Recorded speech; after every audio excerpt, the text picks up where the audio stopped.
जय श्री श्याम दोस्तों, आस्तिक कहानियों में आपका स्वागत है। संपूर्ण भागवत संक्षिप्त में 10वां स्कंद। आज हम श्रवण करेंगे रुक्मणी हरण। बोलो श्री कृष्ण भगवान की जय। राजा परीक्षित बोले, हे मुनिवर, अब मुझे रुक्मणी हरण एवं उनके अन्य विवाहों की कथा सुनाइए।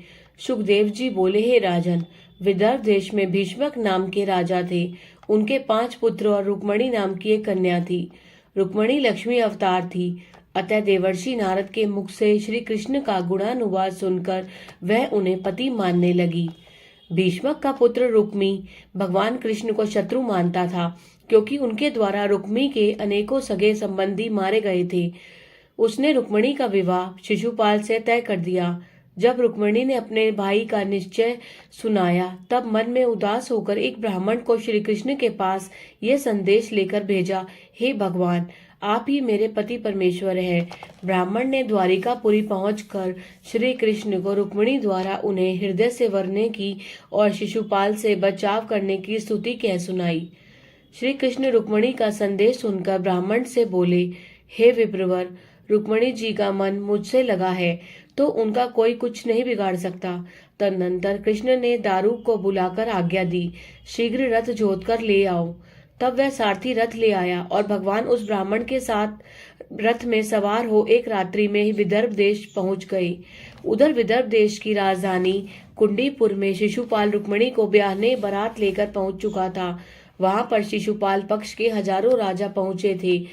उन सब ने तय किया था कि यदि श्री कृष्ण ने रुक्मणी का अपहरण करने की कोशिश की तो सभी मिलकर उसे मार डालेंगे। हे राजन, रुक्मणी भगवान को नहीं आया देख उदास मन हो गौरी का पूजन कर मंदिर से लौट रही थी। तभी श्री कृष्ण उनके सामने रथ लेकर आ पहुंचे और रुक्मणी का बाजू पकड़कर रथ पर बिठाते हुए बोले, हे दुष्ट राजाओं, रुक्मणी ने अपनी इच्छा से मुझे पति माना है, अतः मैं इसे लेकर जा रहा हूँ। कोई मेरे मार्ग में आने की कोशिश न करना, वरना मार दिए जाओगे।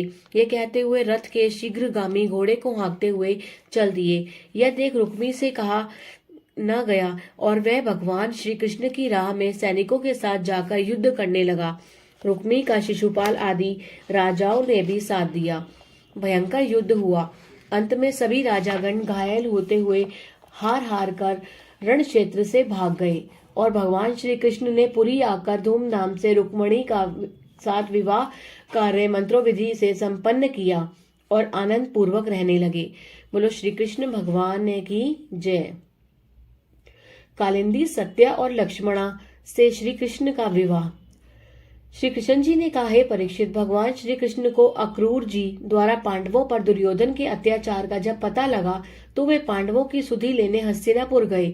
वहां पर भगवान युधिष्ठिर के विनय करने पर वर्षा काल तक विराजे। उसी दरमियान वे एक दिन अर्जुन के साथ रथ पर बैठकर वन में शिकार खेलने गए। वहां उन्हें प्यास लगी तो यमुना के तट पर पानी पिया। कुछ ही दूरी पर एक कन्या बैठी थी। अर्जुन उसके पास गए और परिचय पूछा। कन्या बोली, मैं सूर्य की पुत्री कालिंदी हूँ और विष्णु को पति के रूप में पाने के लिए तप कर रही हूँ। अर्जुन ने यह बात कृष्ण को बताई। कृष्ण उसके पास पहुंचे और रथ में बैठाकर उसे द्वारिका ले आए और शुभ मुहूर्त में कालिंदी से विवाह संपन्न किया। अवंतीपुर का राजा दुर्योधन के पक्ष में था, अतः उसने अपनी पुत्री मित्रवृंदा को कृष्ण से विवाह नहीं करने दिया। तब भरी सभा में कृष्ण उसे हर लाए। तत्पश्चात उन्होंने अयोध्या के राजा नग्नजीत की बहन को भी स्वयंवर से जीत लाया। इसके बाद उनका 7वां विवाह अपनी बुआ श्रुतकीर्ति की पुत्री भद्रा से हुआ। वह कैकई देश की राजकुमारी थी। इसके बाद कृष्ण मद्र देश के राजा की पुत्री लक्ष्मणा का अकेले ही अपहरण कर लाए और उनसे विधिवत विवाह संपन्न किया। बोलो श्री कृष्ण भगवान की जय। भौमासुर वध एवं श्री कृष्ण का 16,100 कन्याओं से एक साथ विवाह।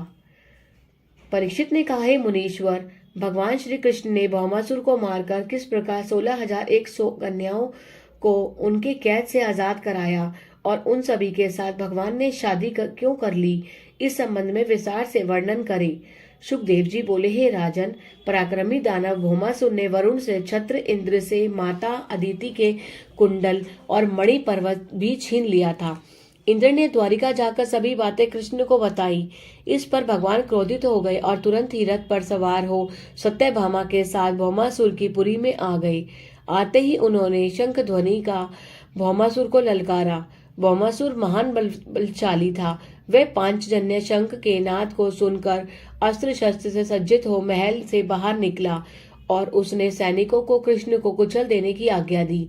दोनों ओर से भयानक संग्राम हुआ, परंतु कुछ ही समय में भगवान ने भौमासुर सहित उनके समस्त पुत्रों और सेनाओं का संहार कर दिया। भौमासुर के मरते ही पृथ्वी ने श्री कृष्ण के समीप आकर कुंडल, वैजंती माला एवं महामणि प्रसन्नचित हो समर्पित की। आकाश से पुष्प वृष्टि हुई और देव, गंधर्व, किन्नर एवं अप्सराओं की जय घोष से समस्त लोग गूंज उठा। तत्पश्चात भगवान ने जेल से उन कन्याओं को आजाद कराया जिसे भौमासुर ने कई वर्षों से अपनी कैद में रखा था। वे कन्याएं भौमासुर से युद्ध में हारे हुए राजाओं की कन्याएं थी। भगवान को देखकर वे सभी उन्हें अपना पति मानकर उनसे प्रार्थना करने लगी। भगवान ने पालकियों में बैठाकर उन्हें द्वारिका भेज दिया और स्वयं सत्यभामा के साथ इंद्रलोक चले गए। वहां उन्होंने माता अदिति को कुंडल लौटा दिए। फिर सत्यभामा की इच्छा पर कल्प वृक्ष को उखाड़कर द्वारिका लौट आए, जहां उसे सत्यभामा के उद्यान में लगा दिया। इसके बाद श्री कृष्ण ने उन मुक्त कराई हुई 16,100 राजकुमारियों से विधिवत पाणी ग्रहण किया। बोलो श्री कृष्ण भगवान की जय। अनिरुद्ध जी का जन्म, विवाह एवं उषा से मिलन। राजा परीक्षित ने कहा, हे महामुने, अब आप हमें भगवान श्री कृष्ण के पुत्रों, उनके विवाहों एवं उषा अनिरुद्ध मिलन की कथा विस्तार से सुनाइए। मुनि बोले, हे परीक्षित, भगवान कृष्ण की एक एक पटरानी से 10-10 पुत्र हुए। रुक्मिणी से जन्मे प्रद्युम्न की पत्नी से अनिरुद्ध पैदा हुए। प्रद्युम्न कामदेव के अवतार थे। उन्होंने सभी राजाओं को स्वयंवर में जीतकर रुक्मवंती को प्राप्त किया। राजन, बाणासुर की पुत्री उषा ने स्वप्न में अनिरुद्ध से विहार किया तो उन पर आसक्त हो गई। उसकी सहेली चित्रलेखा ने उसके बताए स्वप्न में देखे युवक का चित्र बनाया तो उषा बोली, हाँ सखी, यही मेरे स्वप्न में देवता दिखे थे। चित्रलेखा योग माया से जान गई कि यह कृष्ण का पौत्र है। अतः वह योग माया से अनिरुद्ध को पलंग सहित उठाकर उसके पास ले आई। उषा भगवान अनिरुद्ध के साथ नित्य ही छिप छिप कर विहार करने लगी। धीरे धीरे राजा के सेवकों को इस बात का पता लग गया। उसने बाणासुर से सारी कथा कह सुनाई। क्रोधित होकर बाणासुर ने उसी वक्त उषा के भवन से अनिरुद्ध जी को प्रबल ताकत के बल से गिरफ्तार कर लिया और कैद खाने में डलवा दिया। कुछ ही दिनों के बाद भगवान कृष्ण को यह कथा नारद जी ने आकर कही। तब भगवान कृष्ण से सेना लेकर बाणासुर पर चढ़ाई कर दी। दोनों ओर से भयानक संग्राम हुआ। खून की नदियां बह गई। शवों का पहाड़ खड़ा हो गया। अंततः उस युद्ध में बाणासुर परास्त हो गया और अनेकों भुजा कट जाने के कारण दुखी हो उसने श्री कृष्ण को परमेश्वर समझ अपनी पुत्री उषा का विवाह अनिरुद्ध जी के साथ कर दिया। भगवान कृष्ण फिर वर वधू को साथ लेकर प्रसन्नचित्त द्वारिका लौट आए। बोलो श्री कृष्ण भगवान की जय। शंबरासुर का उद्धार। सुखदेव जी बोले, हे राजन, भगवान शिव के क्रोध से भस्म हुए कामदेव ने रुक्मिणी के गर्भ से प्रद्युम्न के रूप में जन्म लिया। नारद से उसके जन्म का समाचार जानकर शंबरासुर ने बाल्यावस्था में ही हरण कर उसे समुद्र में फेंक दिया, जहां उसे एक मछली निगल गई। एक दिन किसी मछुआरे ने उस मछली को पकड़कर शंबरासुर को भेंट किया, जिसे पकाने हेतु उसने बावर्ची को दिया। बावर्ची ने जब मछली को काटा तो उसके पेट से एक सुंदर बालक मिला, जिसे उसने शंबरासुर की दासी मायावती को दे दिया। मायावती कामदेव की पत्नी रति का अवतार थी। अतः उसने प्रद्युम्न रूप में अपने पति कामदेव को पहचान लिया और उसने उन्हें सब कुछ बताकर शंबरासुर को मारने हेतु महामाया विद्या सिखा दी, जिसके द्वारा प्रद्युम्न जी ने शंबरासुर का वध कर दिया। तब वे मायावती के साथ द्वारिका वापस आए।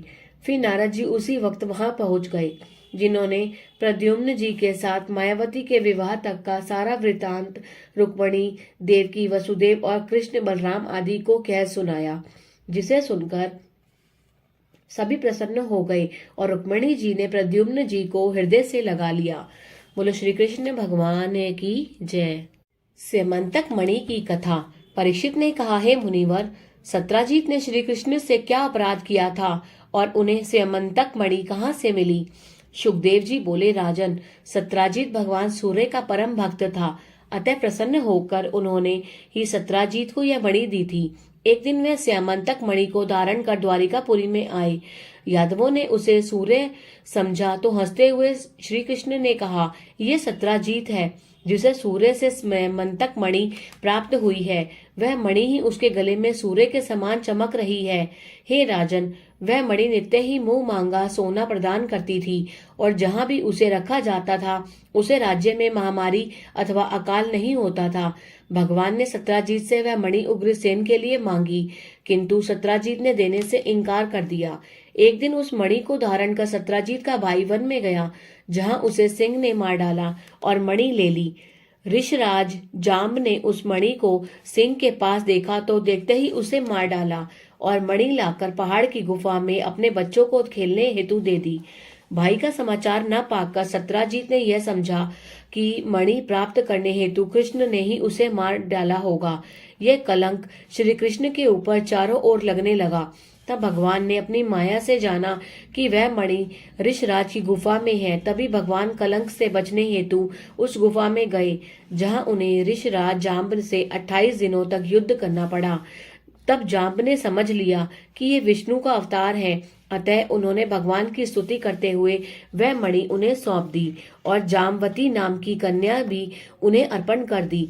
भगवान प्रसन्नचित्त होकर जाम्बवती के साथ द्वारिका वापस आए और सत्राजीत को बुलाकर मणि दे दी और उसके भाई के मौत की समस्त कथा कह सुनाई।